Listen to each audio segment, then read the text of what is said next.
आदर्श मल्हार बहुजन सेना all इंडियाचे संस्थापक अध्यक्ष कविताताई व अभिलाल दादा देवरे गेल्या 25 ऑगस्ट ते 9 सप्टेंबर पर्यंत अभिलाल दादा स्वतः सर्व धर्म समभाव तरुण पिढीच्या भविष्यासाठी आणि माझे लाडके भाऊ लाडक्या बहिणी यांच्या रोजगारासाठी अन्नत्याग 16 दिवस उपोषण केलं।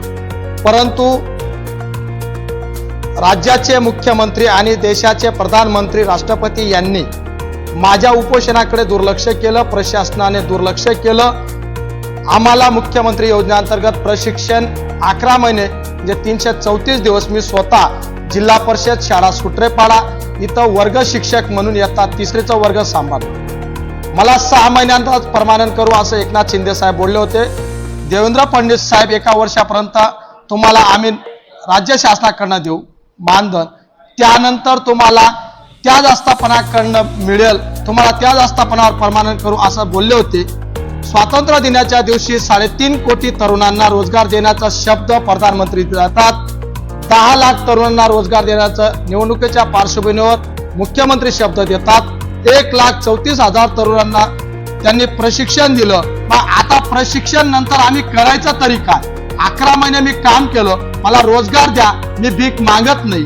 मी भारतीय राज्यघटनेच्या संविधानानुसार कलम क्रमांक 14, 16, 19, 21, 21, 23, 39, 41 या कलमांच्या आधारावर आणि वसती शाळेच्या तरुणां 12वी आणि पदवीधर तरुणांना जर त्यांना झडपीत रूपांतर करून त्यांना वर्ग शिक्षक म्हणून केलं तर त्या आधारावर मी नोकरी मागत आहे, रोजगार मागत आहे। जर हा शासन रोजगार देऊ शकत नाही तर मी कोर्टात जाईल, एवढंच काय मी जनतेत जाईल। निवडणुकीच्या पार्श्वभूमीवर दिलेला शब्द यांनी पूर्ण केला नाही, म्हणून यांना स्थानिक स्वराज्य म्हणजे जे निवडणूक आहे विधानसभा त्यावेळेस असेल, विधानसभा असेल, लोकसभा असेल, प्रत्येक वेळेस मी यांनी खोटं बोललं असं मी जगासमोर आणेन आणि माझा रोजगार घेतल्या सवय मी इथं थांबणार नाही। एवढंच बोलतो। जय हिंद, जय भारत, जय संविधान।